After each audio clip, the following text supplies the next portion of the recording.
This week we're starting all over again with Parashat Bereshit, Sefer Bereshit, the creation of the world. We're going all the way back to the Garden of Eden. So I want to speak about a deep idea that people always ask. We know Adam and Chava, they sinned by eating from the Etz Hadat. And then once they ate from the Etz Hadat, Tov V'Ra, all of a sudden they ingested this Tov V'Ra, this mixture of good and evil, and now the Yetzer Hara has become a part of us.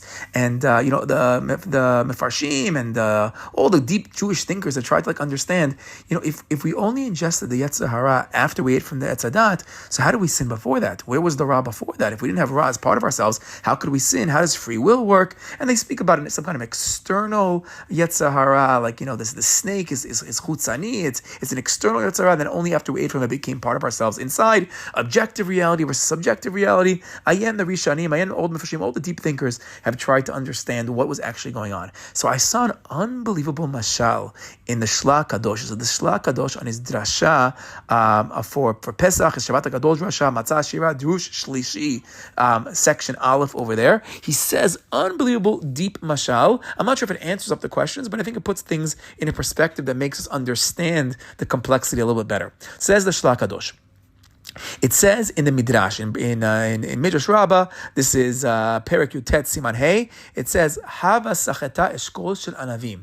What was the sin of the Etz Hadat? This opinion is going according to the opinion that it was wine, that it was grapes, that what Chava did when she sinned was she took the cluster of grapes and she squeezed the grapes, and that became the wine that she and Adam drank from, and that's going to lead to the sin. Says the Shla Kadosh, now explaining this whole imagery of the grapes.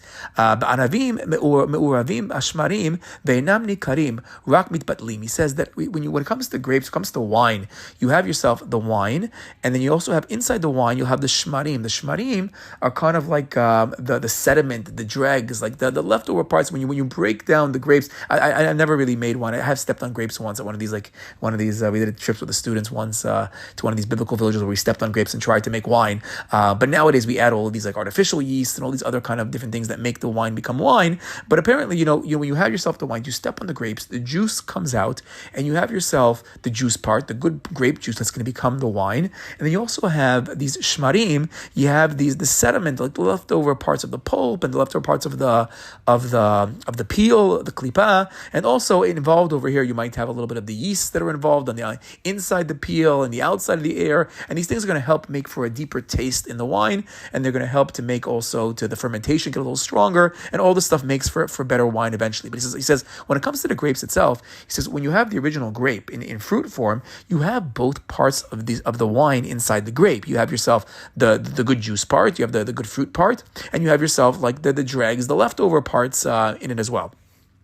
But he says that the shmarim, the sediment part, when it's in the grape, when it's still in the grape, it's einam nikarim. You don't see it clearly, and it's kind of like batel. You have yourself your main part, the fruit, and you have these other parts that aren't as good, that are kind of just part of the grape, but you don't notice it as much.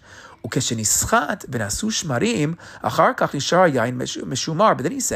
that what happens, then you squeeze the grapes, which is going to be the sin of Chava. She's going to squeeze the grapes, and now the juice part and the sediment part become separate parts. Now the truth is that these separate parts might make for a deeper flavor and deeper taste. So ultimately, it kind of sounds like he's saying that these more negative parts do have a good function for them. But when it's in the wine, you don't want that leftover part. When it sinks to the bottom, it's not the good part. It's the more bitter part. It's not. This is the more yucky part, which he's saying over here is going to compare to the tov and the ra. You have the juice, which is the tov part, and you have the shmarim, which is the ra part. That's not the part that we want. But then he says afterwards, what takes place? Afterwards, you're going to mesanem the wine. You're going to filter out the wine, you're going to filter out the sediment from the wine, and then it's going to become a pure wine, and then it's going to become, achar kach nishar hayayin meshumar, it's going to be called yayin meshumar, v'tzelomar, mesalek mashmarim, v'huzach ubahir yoter mima shaya kodem sechita. He says then what's going to happen is that once you filter out all the negative stuff, then it's going to become zach ubahir, it's going to become clear and pure and bright, even better than it was before the sechita, which interestingly enough, I think is saying much on a deeper level, that part of this whole world that we're living in with our Yetzer Hara, with the Bechira, part of the sin of Adam Rishon and Chava ultimately led to a world that we have to struggle with, that's going to be a mixture of Tov and Ra. But once we get through this world, once we bring Mashiach Tzidkenu and we're going to filter it out, that's going to be even better than it was originally. So meaning, if we ever wanted a proof over here from the Shlach Kadosh that maybe that there was a real purpose to this world, maybe even God, maybe in part of Machshava HaKadosh Baruch Hu might have been that we were going to sin, because ultimately we're now going to go through a purification process. We're going to mesanen the wine, get rid of those shmarim, and ultimately be more zach and bahir, and a more beautiful, tasty, deeper wine that's going to take place. V'zeu inyan olam haba, says the Shlach Kadosh, and this is the idea of olam haba, yain hameshumar be'anavav, כמו שאמרו רבותינו ז"ל, עין לא ראתה אלוהים זולתך, זהו יין המשומר.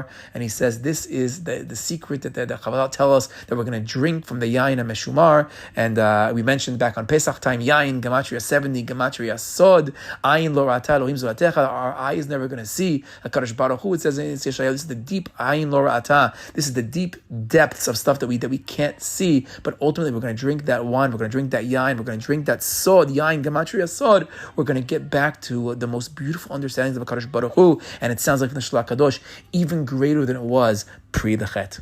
Shabbat Shalom.